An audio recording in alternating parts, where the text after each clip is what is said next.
মঙ্গলবার ১লা জুলাই ডক্টর বিধানচন্দ্র রায়ের জন্ম ও মৃত্যু দিবস। সেই উপলক্ষে এদিন মানকর বিধানচন্দ্র রায় স্মৃতিরক্ষা কমিটির পক্ষ থেকে দিনটি যথাযথভাবে পালন করা হয়। বিধানচন্দ্র রায়ের আবক্ষ মূর্তিতে মাল্যদান করেন ডক্টর বৈদ্যনাথ ভান্ডারী। অনুষ্ঠানে বক্তব্য রাখেন দেবাশিস বিশ্বাস। সংস্থার পক্ষে জয়গোপাল দে বলেন, এদিন মানকর গ্রামীণ হাসপাতালে ডাক্তারদের সংবর্ধনা দেওয়া হয়েছে। হাসপাতালে ভর্তি রোগীদের ফল মিষ্টি বিতরণ করা হয়।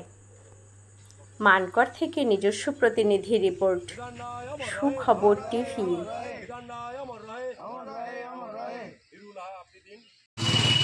ডাক্তার দিবস হিসেবে পালন করা হয়, তাই আমরা ওনার প্রতি শ্রদ্ধা জ্ঞাপন করি।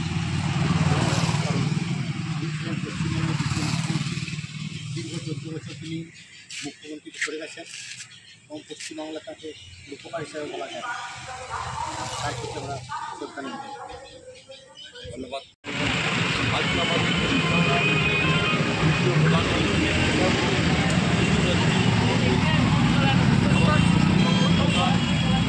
যার হাতে ধরে আমরা যে দুর্গাপুর, হলদে, হলদিয়া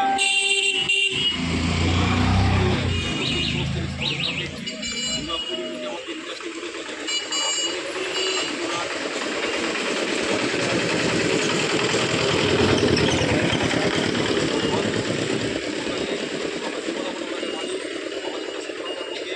আমাদের মানকর গ্রামে ওরা দিয়ে আমরা আজকে বিধাননগর শিক্ষক কমিটির গ্রামে আমরা এই মন্দিরটা এই মূর্তিটা প্রতিষ্ঠা করতে পেরেছি।